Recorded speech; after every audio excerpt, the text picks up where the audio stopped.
Well, it's been a rough time for everyone, including the transit agencies, financially and economically speaking. We've reported to you that the folks at AC Transit and Bay Area Rapid Transit, BART, have been discussing increasing fees for riding transit and potentially cutting some service as well.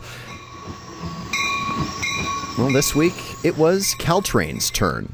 On the issue of whether or not the board is in position to determine a fiscal emergency exists because of the financial condition that presently persists, and find nothing in the written comments that would take issue with the proposed declaration of a fiscal emergency, nor have any of the oral comments received this morning questioned the propriety from a legal standpoint or from a policy perspective of making that declaration.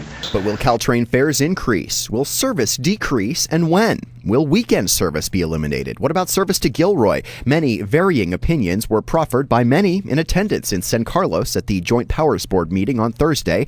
For instance, how much money do monthly pass train riders save? And is there any way to squeeze more out of them? What's the discount percentage offered on the monthly passes compared to a cash fare basis? For example, on BART, the maximum discount you can get is like 6% or so for a high value ticket, whereas CalTrain offers about a 40% discount if you compare 21 cash fares to a monthly pass.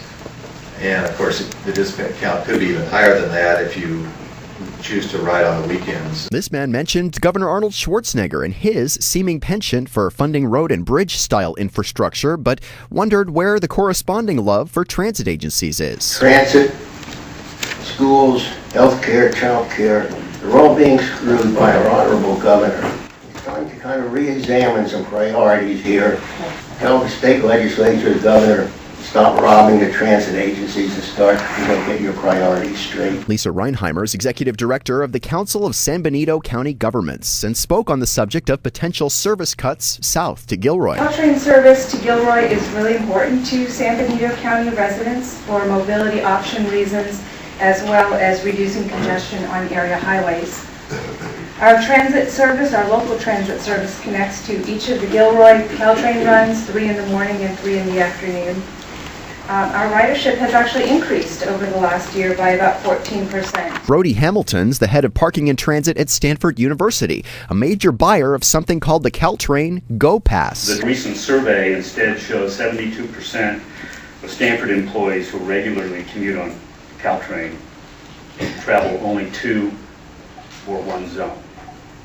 As purchaser of over half of the CalTrain Go Passes, that's over 10,000 a year, Stanford's cost should reflect more accurately its usage rate. Hamilton says the cost to Stanford University alone would be almost $500,000 if the cost of Go Passes increases.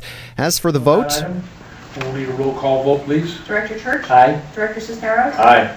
Director Hornet? Director Cowra? Aye. Director Lloyd? Aye. Director Yeager? Aye. Chair Gage? Yes. And it was with that vote that the Joint Powers Board voted to declare the fiscal emergency. But how exactly is that going to affect CalTrain riders? The final decision on that doesn't come till a vote at next month's meeting, but it looks like the changes are forming up this way. They're leaning away from killing CalTrain service on weekends. They're also leaning away from per-zone and base price hikes to CalTrain fares. They're leaning away also from killing service to Gilroy. Eliminating that would only save about $200,000 anyway.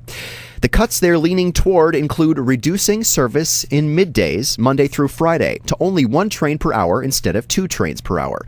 As mentioned, they're also looking closely at hiking the price of the Go Pass, and they're seriously considering upping the cost for parking at some train stations as well. The vote is scheduled for the Joint Powers Board meeting in July, as mentioned. If it goes as expected, the Go Pass will get more expensive right away. The service and parking fee changes will happen this September.